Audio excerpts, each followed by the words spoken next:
arrived. And heavily caffeinated. All right, let's do this then. This is the Jeff and Bill Show. I don't agree with that. They don't always agree, but hey, at least they have coffee. Coffee. And each other. I love you, man.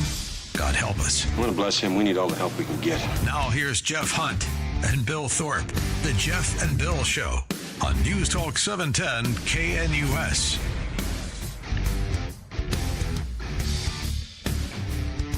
$7 a.m. in the Mile High City on this Friday, June 27th, 2025. Good morning, Denver, Colorado. You've tuned in to the Jeff and Bill Show. Good morning, KOA. Woo! And Channel 9. Yes, good morning, Channel 9. We are your top content producers, Yes. unpaid Yes. and unattributed. I know. Can't even get the call letters. Just seriously. and then Damn so it. here's the funny thing about Marty Lenz. Yeah. He gets so mad at me at one point. He goes, well, no one respects you guys. We all refer to you as King. Yeah. And crazy. UTS. Yeah. It means K crazy kind of thing. Kid crazy. Yeah. Okay. Again, the idea being... Bill, you and I would be laughing in middle school, just being like, they're so mad at us. Yes, they're so mad at us. This is ridiculous. Do you hear the names they're calling us? Yes, absolutely. Because the issue, and we talk about this all the time, and I've dealt with this, with callers and other things, and I dealt with this since like fourth grade, that as soon as you're calling me names, you're no longer dealing with the issue. As soon as it's about me being an idiot or something else, or us, everybody calls you their station this name. Yeah, and your mom's, ugly and she dresses you funny. So what? Okay. Does that make you feel better about yourself? How about we deal with the issue? The issue that you critiqued us on something that was invalid. That's it. And we you said proved that you wrong. Yes. And if you were an honest news guy, you'd go, my bad, guys. Yeah. Yeah. The idea that you say, you gave a platform to this person, then you interview the same person 48 hours later. And then you say that we didn't push back. And there's something that, just listen to this. Because the allegation from KOSA and KOA is that we didn't push back when George Teal was on. But this, I don't know. Listen, it sounds a little different when you listen to this portion of the show. Governments, for whatever reason, use all sorts of money to influence. I just push back on the idea that governments, for whatever reason, use all sorts of money to influence. I just push back on the idea. That's it. And the third time, just for Kyle and Marty, because they missed it the first time, or the first 100 times. Governments, for whatever reason, use all sorts of money to influence. I just push back on the idea that yeah, that's weird how the allegation that we didn't do something occurs in the language that one of your hosts said during the interview. The allegation said that we didn't. Who knows? Maybe they didn't listen. They didn't have time. That's okay. They're busy. And They're to be busy doing all perfectly their fair, busy stuff. Kyle Clarkson never said we didn't push back. Yeah. He just randomly racist. said that George Teal was a racist, Yeah. which clearly didn't listen to the interview. No. Because that doesn't come up at all. No, it and doesn't. then KOA is like, you guys never push back. Yeah. And how There dare it you is. platform this guy? Yeah, and then we interviewed him 2 days later. How dare you make us interview the guy that you platformed that, we forget the point anymore. You guys suck. That's what it came down to. Yeah. Suzanne's telling us it's been enough. I disagree. I'm sorry. I appreciate you, Suzanne. I appreciate that. We will cut down the back a little bit. But Breadman's like, wait, the two big guys are focused on this little radio station. I know. Yes. That's And the we thing. are going to milk yes, this we are. Here's the much deal. as we can. If in professional wrestling parlance, if someone in WWE makes a comment about one of the minor, I was talking to Adam about this, one of the minor promotions, something like TNA, something like that, Ring of Honor. If someone in WWE mentions the tag team in TNA or Ring of Honor, those dudes are in the ring the very next event going, hey, did you hear what so-and-so, did you see John Cena said this? Yes, that's how this works. Yes, absolutely. Well, and I would like to invite both Kyle Clark and Marty Lenz anytime to join us. Phone number 303-696-1971. Yeah. Unlike some of the talk stations here in town, we take phone calls. Looking at you, K-How. We take phone calls. As long as we're going to throw a rock at everybody. Bill, I'm going to yes. As long as we're in the ring, we are going to go heel on everybody today. I have this view of Bill with a Tommy gun. Oh, absolutely. He's got a cigar in the side of his mouth. Gosh, yes. Say hello to my dear friend. That's exactly what we're doing this morning. We're on Scarface. Yes, absolutely. I love you. Thank you so much. Fun. All right. Now it's time for the other guy who makes this show so spicy that both Channel 9 and KOA and K-House got to pay attention to it, Blake Olson, with news and comment. Blake Olson. Blake Olson, news and comment. Good morning, TGIF. 64 and sunny outside in Denver, expecting a high of 91 today. News is presented by the International Fellowship of Christians and Jews. Now is the time to stand with Israel. Call 800-301-1188. That's 800-301-1188, or go to 710knus.com and click on the big red Stand with Israel banner at the top of the page. Our top story, DJT threatening to sue CNN and the New York Times for claiming the recent U.S. airstrikes did not destroy Iran's nuclear facilities. A lawyer for Trump sent letters to both news outlets on Thursday demanding a retraction and an apology. Both the New York Times and CNN rejected the demand, but a complete 180 by CNN on Thursday over the strikes if you watch them all day. Members of the House will get an intel briefing today on the strikes. Thursday's briefing in the Senate didn't appear to change anyone's mind. After the briefing, Republican Tom Cotton said the airstrikes were an extraordinary success, while Democrat Chris Murphy said Iran's nuclear program was damaged but not obliterated, like DJ T said. The U.S. and China have reached a deal over the rare earth elements that are critical to the production of everything from electronics to fighter jets. President Trump says a deal was signed Wednesday. Western companies have had difficulties getting the rare earth metals they need from Beijing. And DJT also promoting the big, beautiful bill on Thursday. Will it pass in the week? That's the big question. And according to the Council of Economic Advisors, these reforms will protect or create more than 7 million jobs, add 3.1% to economic growth, reduce taxes for the typical American by nearly 15%, and increase take-home pay for the normal family of four by at least $13,000. And that takes place immediately. That's not bad, right? Look, I'm looking at that guy back there. Right? That's pretty good. VP J.D. Vance is the clear leader among a list of possible GOP candidates for the White House in 2028. A new Emerson College poll shows Vance with 46% support of Republican voters, followed by Secretary of State Marco Rubio with 12% and Florida Governor Ron DeSantis with 9%. GE Appliances is investing nearly $500 million into a Louisville manufacturing complex. CEO Kevin Nolan says bringing the appliance production to its Kentucky global headquarters is part of a zero-distance business strategy. The $490 million investment will bring 800 full-time jobs to Kentucky. 2 inmates at the Florence Supermax have been sentenced for their roles in the death of another prisoner in 2021. 45-year-old Jonathan Guillory received 88 months for voluntary manslaughter after stabbing the victim in the throat with a homemade weapon. Anthony Bell received 27 months for involuntary manslaughter for preventing the victim from escaping his cell. Guillory's and Bell's original convictions are unknown. Crews battling a small wildfire near the Custer and Fremont County line that broke out on Thursday evening. Fremont County emergency management officials say the Grape Creek fire has burned around 3 acres of BLM land. They also report no structures were threatened and no evacuations have been issued. U.S. Senior Open at Broadmoor in Colorado Springs today through Sunday. Rockies at the Brewers tonight at 6:10 first pitch. The Dodgers beat the Rockies 3-1 Thursday afternoon on getaway day. 62 in Arvada, 63 in Aurora, 64 in Denver. Jeff and Billy continue. It is Friday. Blake Olson, News Talk 710 KNUS. Thunderstorms are going to take a little bit of a break here in Denver and along the Front Range as drier air comes over the divide and into the Front Range.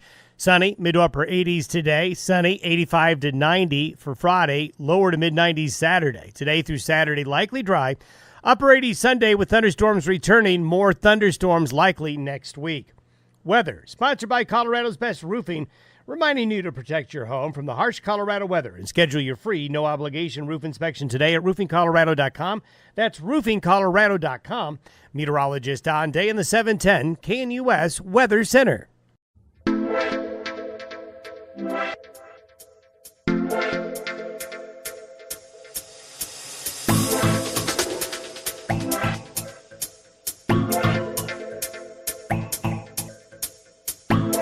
Bill 0635 just texted in. Yes. KOA has Mike Johnston on, and they're talking about bike curbs. Oh, my gosh. Well, we welcome all of you that finished that hard-hitting, in-depth conversation about bicycle curbs. Did he push back? The news. Did they push back on the bike curb? Did they? Is it? Yeah. Is it unfair? What about those road bikes versus the street bikes? What about electric bikes? Racist bike curbs. I know. It's just ridiculous. Because those are unfair. Some people have to push their own, but the rich people all get those electric bikes, and they just, should there be equity in biking? And this is stupid. Yeah. Well, let's talk Mountain High Appliance. I love people are telling us they're. I know. And I love the fact that they're switching back and forth right now. Oh, it's fantastic. And the idea is that during the conversation, let's talk about bike curbs. Oh, yeah. Thank you so much. That's the one thing that I'm sure the majority of our listening audience, any listening audience, is concerned about today. Those damn bike curbs. I love our listeners so much. Yeah. They're like, well, let's go over and see what they're talking about. Yes. Oh, it's boring and stupid. Hey, Jeff, did you hear what they're talking about over at KOA? It's boring and stupid. Boring and stupid. And they're not pushing back on the Democrats. No. Shockingly. Great idea for the bike curbs. That's going to help. That's great. Good job. All right, let's talk Mountain High Appliance. Okay, just as a second. As a kid, we didn't have those fancy, sloped curbs. You had to be able to pop a wheelie and get over the top of them. It was a good life lesson. And it's that's how I taught myself to bunny hop. I mean, there's some skills here, kids. This is not right. Let's talk Mountain High Appliance. Get to Mountain High Appliance now for their huge 4th of July clearance sale at all their locations, including their Denver Clearance Center. Check out their display models, closeouts, and scratch and dents from brands like GE, LG, Bosch, and more. You can save up to 60% on open box, dent, and scratch models. Enjoy their special financing options, price match guarantee. Experience the difference today. When you think appliances, think locally owned Mountain High Appliance. All right, big day. Big 2 days for the U.S. Supreme Court. Yeah. What happened yesterday? It's complicated. Thank God we have smart people that can help Bill and I. One of them, smartest I've ever met. Nicole Hunt, my wife, she's the pro-life legal analyst for Focus on the Family, joins us to tell us what happened yesterday with this U.S. Supreme Court case that clears the path to defund Planned Parenthood. Good morning, Nicole. Thanks for joining the Jeff and Bill Show. Yeah, good morning, Mrs. Jeff. How are you today? Good morning, guys. I'm doing well. Thanks for having me. So help us understand what happened yesterday. Is Planned Parenthood totally defunded from the federal government? So what happened yesterday is that the Supreme Court said South Carolina's decision to defund Planned Parenthood from the Medicaid program was legal, and according to federal law, Medicaid recipients don't have a right to challenge it through the court system because Congress didn't create that private right. So as it stands today, South Carolina has a pathway forward to continue to defund Planned Parenthood from their Medicaid program, and this creates a pathway for other states to do the same. So help me understand what Planned Parenthood was arguing then. They were saying that they are a Medicaid provider, and therefore they can't be defunded. What was the argument that came from Planned Parenthood? Right. So Planned Parenthood was making the argument on behalf of Medicaid recipients, and they had one who was in the case, saying that they had a right based on the Medicaid Act, the language of the Medicaid Act, that there was a private right to sue that Congress put into the language of the bill. And so the primary disagreement was whether or not there really was a rights-creating provision that existed within Medicaid. And what you had was a 6-3 split, and really it was a philosophical split. You have those on the court who were bound by originalism and textualism. Those were the 6 more conservative justices who were saying, hey, we can only look at what the text actually says. We are bound by the text to make the decision. And then you have the other side of the philosophical divide, which are the 3 justices who believe in more of a living and breathing constitution that has inferred rights. And so they were making a decision based on what they think ought to be inferred out of the language of the text. And so that was where the divide came down. And the 6 saying, hey, if we have to just look at the text, unfortunately, the text is not clear. So the only way you can have rights-creating language is if it is completely unambiguous. And in this case, Congress was not completely unambiguous. And because of that reason, there is no right to sue the state or to sue the federal government, but in this case, the state, over this law and over the decision that the state made to say, Planned Parenthood is not a qualified medical provider, so they can't be a part of our program. Okay, so the state says we don't want Planned Parenthood to be a part of the Medicaid system. We don't want them to be a delivery mechanism for services that come through Medicaid. And some people in South Carolina said, we have a right to sue in order to use Planned Parenthood and to use the Medicaid dollars, the dollars that come through the government, to be able to use Planned Parenthood as a service provider. We have the right to sue. And the Supreme Court said, no, according to the way this law was written, you don't have the right to sue. Is that right? That's right. So they said, you know what?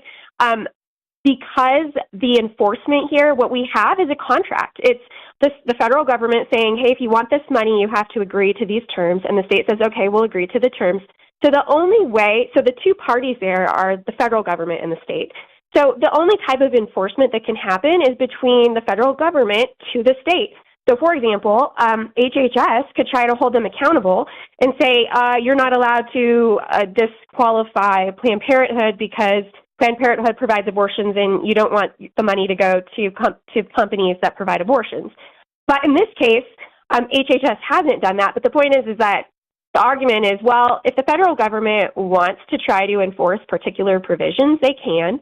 And then the second argument would be, hey, if Congress realizes that this isn't enough of a hook, they could actually go back and put in very clear and unambiguous rights language that would allow for recipients to sue, but they haven't done that, and it's not there now. And so according to the text, it just doesn't exist. That's Nicole Hunt. She's the pro-life legal analyst and spokesperson for Focus on the Family, helping us understand what happened yesterday at the courts. So right now, as it stands, Planned Parenthood, at least outside of South Carolina, is receiving some form of fundings from different levels of government, perhaps even the federal government. Yesterday wasn't a full cutoff of all funding to Planned Parenthood, but it creates a pathway for both state and federal government entities to go, we're not going to send money to Planned Parenthood specifically. Is that correct? Yes. So, yes. And it's a big win for the pro-life movement. But, if we look at some statistics about Planned Parenthood, we know that they have over $1 billion in total revenue. I think this was as of the mid-teens the last time that this statistic came out. But about 553 million. So half of that funding came from government reimbursements through programs like Medicaid. So it is a significant amount of money. I think a lot of pro-lifers are throwing around the $400,000 mark or $400 million mark.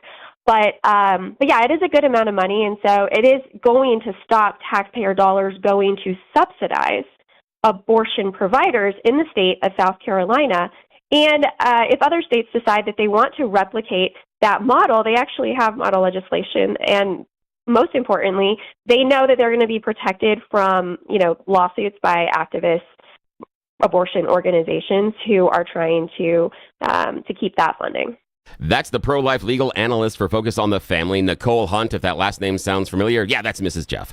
We appreciate her joining us this morning. Now, I want to ask you about, could we look at this 180 degrees in the other direction? And what I'm asking about is, does this open the possibility for a state like Colorado to say, rather than we're not going to use Medicaid funds for this, that if you as a provider don't do X or Y, you can't be a Medicaid provider at all.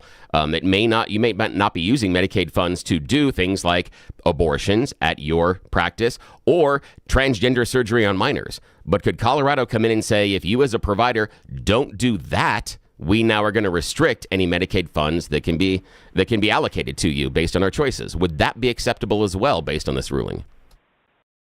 So as it stands right now, the federal law is that the states have the right to determine who a qualified medical professional is. So they do that. They decide who qualified medical professionals and providers are.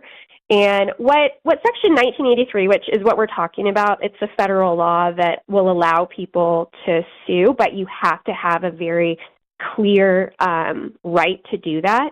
I mean, what that does really is allow states to say, hey, Congress gave me the right to sue.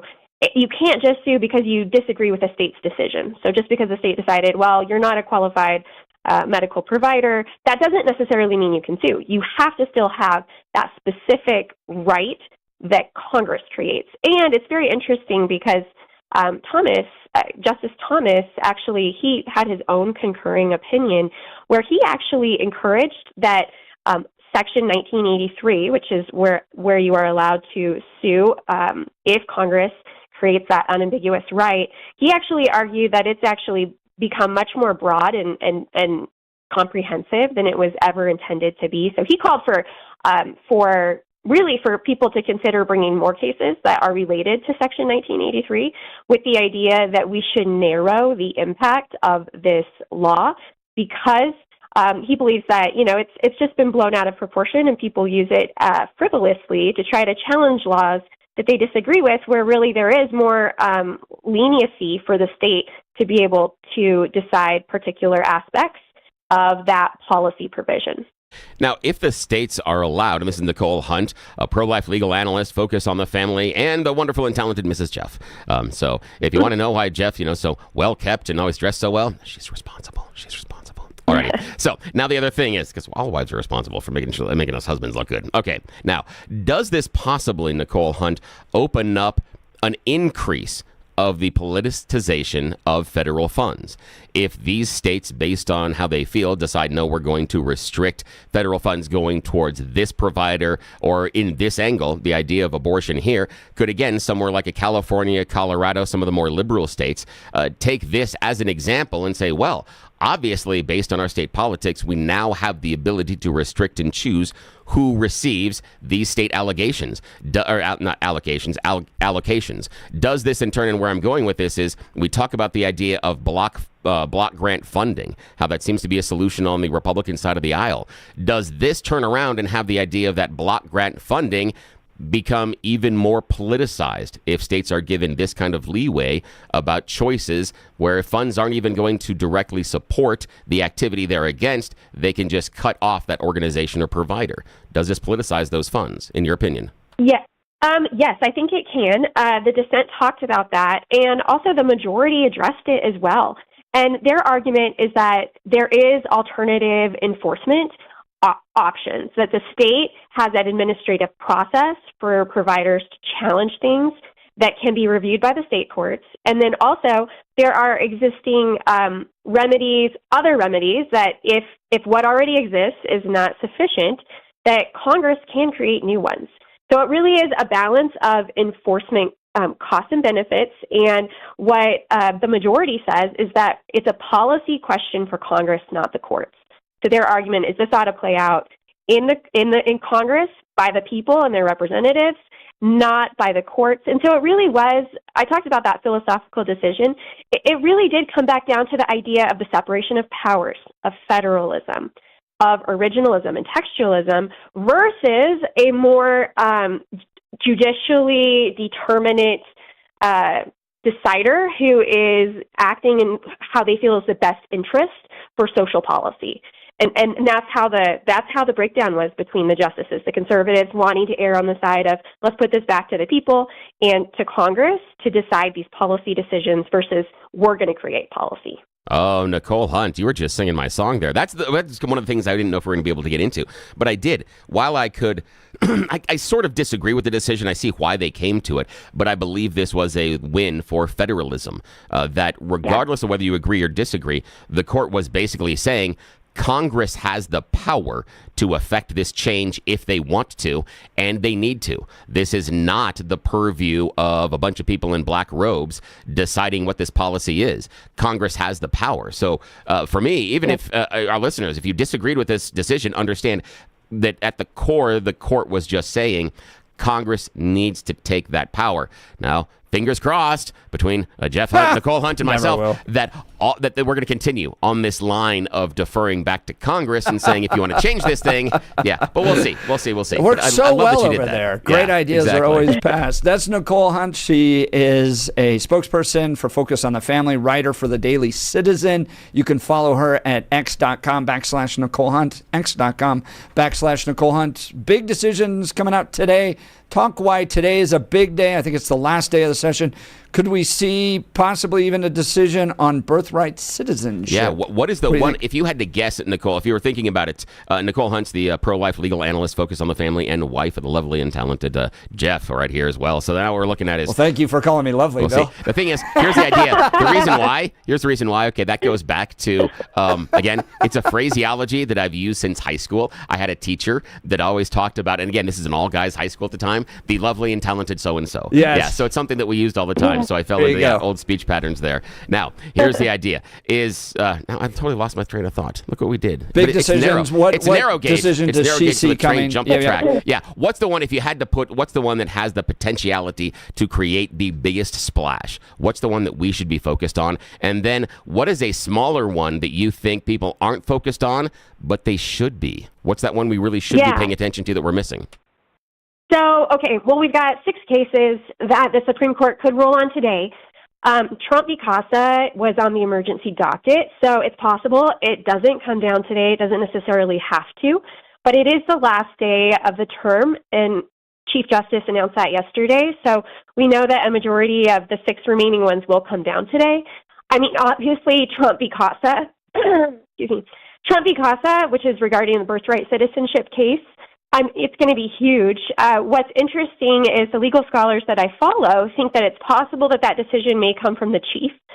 So if that tells you anything about what to expect, we might get some kind of a mixed bag when we're looking at the final ruling. I'll tell you 2 cases that at Focus on the Family we're following very closely. And again, as I've been following legal scholars, the way that the Supreme Court justices break down authoring opinions in order to share the workload in the division of labor actually shows that it's very likely that for these 2 cases, we could have the very strong conservatives delivering the majority opinion. So let me tell you, the first case is Mahmoud, which is the case that was about allowing parents to opt out of LGBT curriculum in public schools. And in that case, because of that division of labor back when they heard oral argument in it, what folks are thinking is that it will be Justice Alito who authors the majority opinion. This is all just speculation, but they think it'll be Alito. And of course, if it's Alito, it's very likely it's going to be a very pro-parent right type of decision.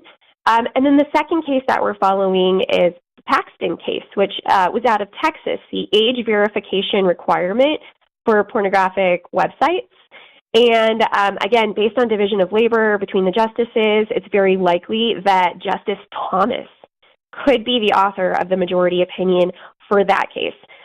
So if that pans out, it actually could mean really great news today for parental rights. And we'll know. So at the top of the hour, 8 o'clock is when they're going to start issuing opinions, Mountain Time. So I can keep you guys updated. That you can watch at scotusblog.com. They have a live blog there. If you go to scotusblog.com, watch it as it's the running of the interns. Have you ever seen this, Bill? Oh yeah, where they get the case and then they run out real fast to the media teams outside of the Supreme Court, and then you watch this legal analyst try to page through it as quickly as possible, as fast as they can, and then announce what happened. It is kind of a funny day, but. In both those cases, Nicole Hunt, spokesperson for Focus on the Family and Legal Analyst, it sounds like a lot of those are going to be states' rights particular issues, right? So with regards to parental rights, that's going to be the rights of parents in particular states. That's not some national right. We're not talking a constitutional right to opt your kids out of curriculum you disagree with, right? No. So for example, in the LGBT curriculum case, this was actually about the public school system denying the right for parents to opt their kids out of LGBT curriculum. And so the question was really whether or not public schools are violating the religious freedom of parents by requiring that their kids have to learn this material and not provide an opt-out. So that's really going to be a win when it comes to how broad is religious freedom. And can parents, it could set precedent for much broader religious exemptions and expand parental rights in public schools. Now, it's particular to Maryland, but those are rights that are transferable to parents in any public schools, or religious rights and exemptions for parents across the country in public schools.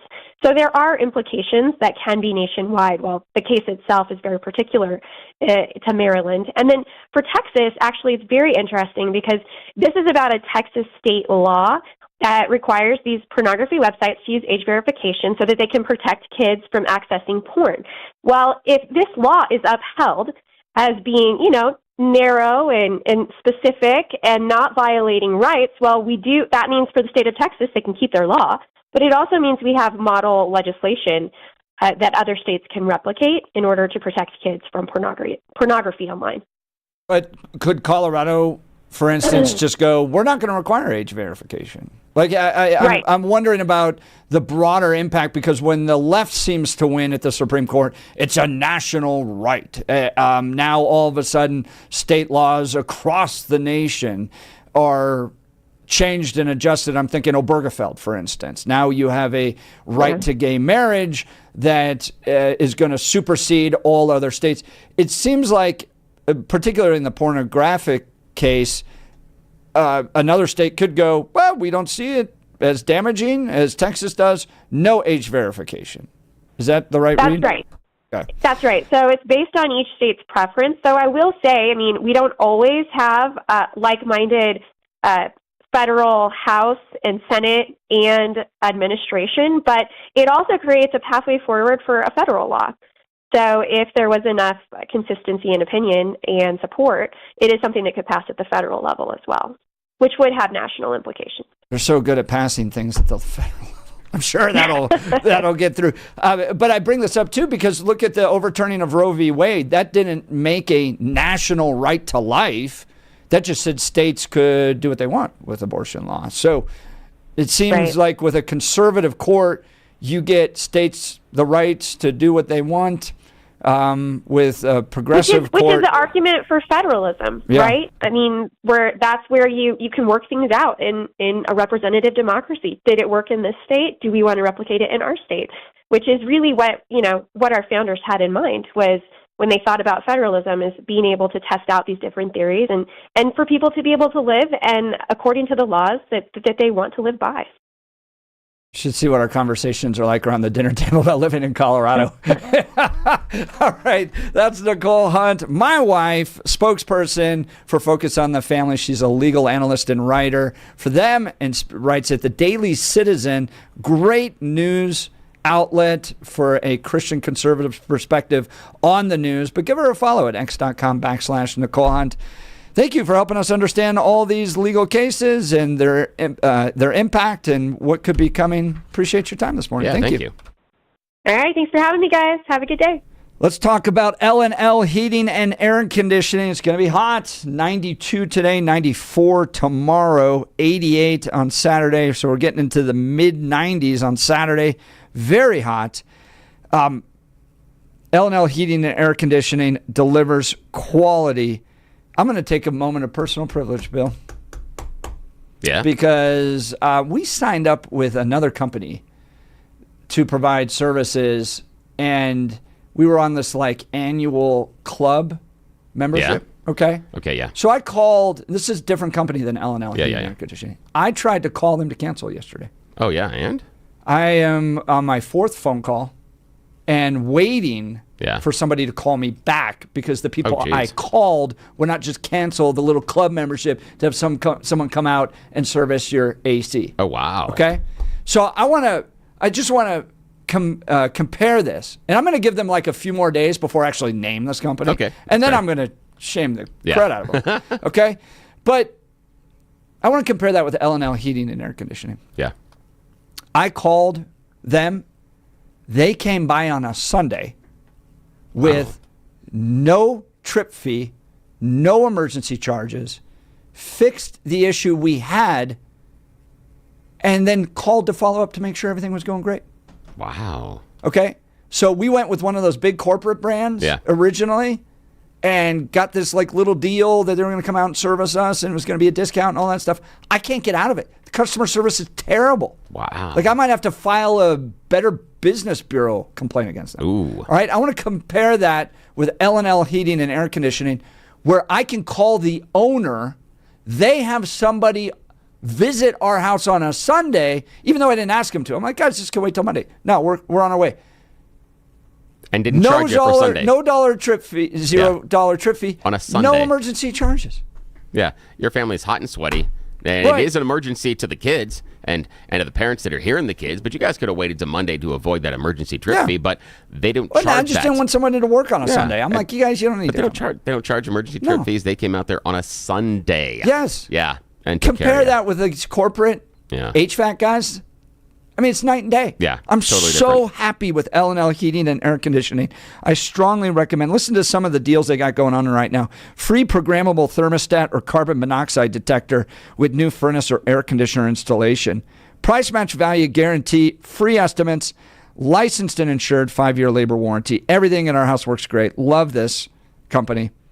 We couldn't be happier. Here's their phone number, L&L Heating and Air Conditioning, 720-851-1691, 720-851-1691. Dump the big corporate HVAC guys. They're losers.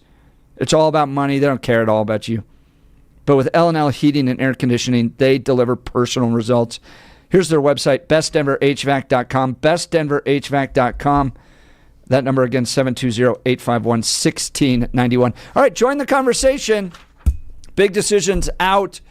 Technical decisions, as we heard from Nicole Hunt, with regards to Planned Parenthood funding. I think what you'll see happen as a result of this is some states will cut it, other states will keep it. And that's how it goes. Yeah. And we'll have to see. And I'm curious to see, as Nicole outlined, that how some states that are more liberal might use this as permission to restrict other providers or other programs. And the example being that, yes, you may claim religious freedom, but if you're not an abortion provider inside of Colorado, your federal funding is gone. I know that, that you don't do this, but if you're not doing what we want you to, you don't provide those transgender surgeries for minors, your federal funding is gone. We are going to choose as a state to allocate those federal dollars somewhere else, or maybe just not approve you as a provider. That's interesting. That's very interesting, given that some of the lawsuits that we have over what therapists have to do and affirming gender care here in Colorado. Very interesting based on choices. So this is going to be fun to watch. This is going to be very interesting. Grab the popcorn. This has got some long-reaching arms, even though it's about federalism. Yeah, but it is, and we'll see what happens. Give us a call, 303-696-1971. Text us on the Dan Caplis Law text line at 720-819-5115. You're listening to The Jeff and Bill Show. This is Denver's Talk Leader, News Talk 710, KNUS.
Welcome back to the Jeff and Bill Show. Bill, we have some tickets to a very nice event coming up. Oh, yeah. It's the USGA Senior Open in Colorado Springs is going to be played coming up in the weekend. And we have got a pair of general admission tickets that we are going to be giving away next hour. So stay with us. And then in the 9 o'clock hour, we've got a pair of Champions Club tickets for you. Yes, now Champions Club. Again, this is going on the 28th and 29th. Tickets are good on those days. Champions Club tickets include parking, premium seating. I believe you get access to the food and, of course, the clean toilets. That's a big bonus if you've ever been to these events. So we got general admission tickets coming up for you next hour to the USGA Senior Open in Colorado Springs, 9 o'clock hour. Championship. And just to be clear, general admittance tickets does not require you to go to the bathroom in the woods.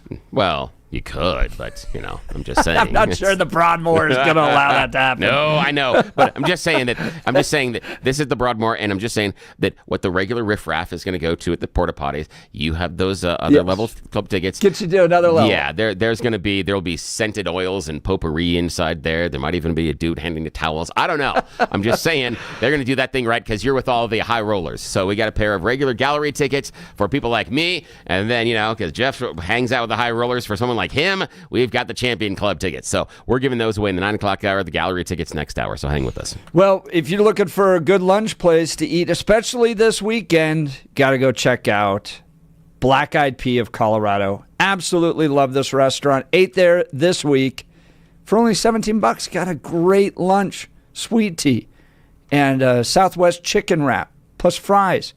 That's cheaper than what you get at McDonald's these days and way healthier. Love this restaurant. My whole family does. My parents, wife and I, and kids all enjoy eating at the Black Eyed Pea. Homestyle cooking at its best. 8 locations. There's sure to be one near you. Go online to blackeyedpeacolorado.com. Check out their featured menu. They run throughout the different seasons in Colorado. They've got special barbecue. They've got burgers. They've got potato menus, more. They've built a reputation in Colorado for the best home-cooked meal away from home. They also do catering, so if you got a dinner party, rehearsal dinner, wedding reception, or company event, make it a success with Black Eyed Pea Catering. And no matter what the occasion, Black Eyed Pea gift cards are always great for your special someone, birthday favors, or holiday presents. They have you covered. Love everything about this restaurant. I know you will too. Maha, make it healthy, make it local. Keep it in Colorado. Visit the Black Eyed Pea near you. We'll continue with the Jeff and Bill Show.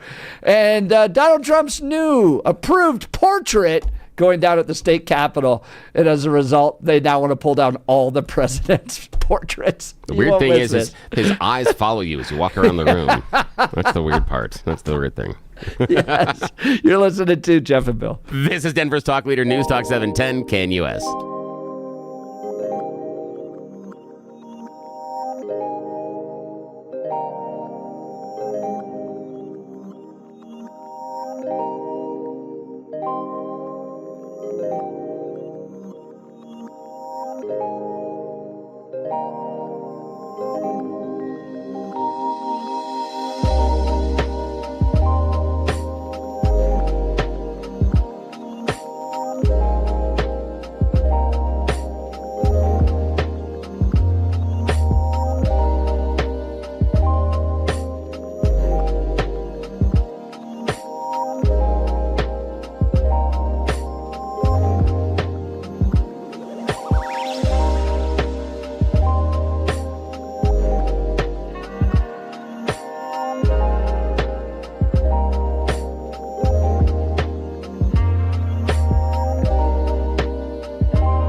Welcome back to the Jeff and Bill Show.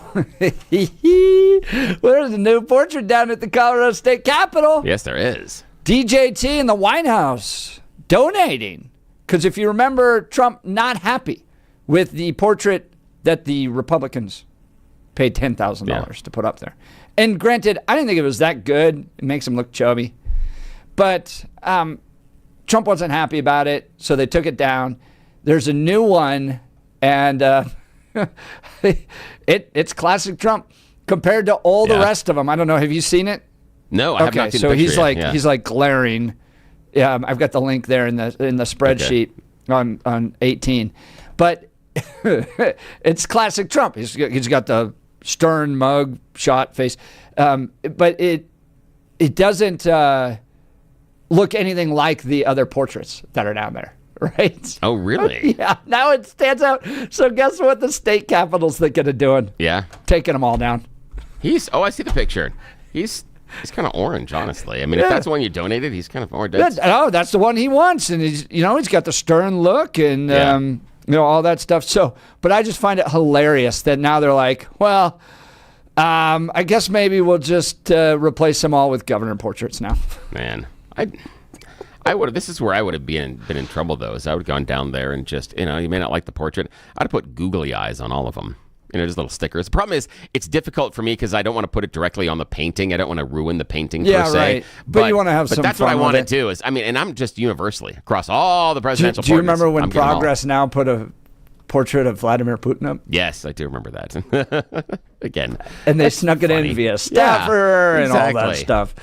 That's funny. So, that is funny. It's silly. It's silly and childish. But have you listened to the show? I'm kind of that kind of guy sometimes. So yes, absolutely. I'm gonna put googly eyes on presidential portraits. Again, it would be hard for me though because I don't want to ruin the painting. I'm surprised it didn't arrive on black velvet from Trump though, and it would glow in black light. Just but it's just classic progressive things to go. All right. Well, now I guess we're gonna have to take them all down. Yeah, because they don't like this one of Trump, I guess. Yeah, like wow. Yeah, I just don't understand why it matters that much.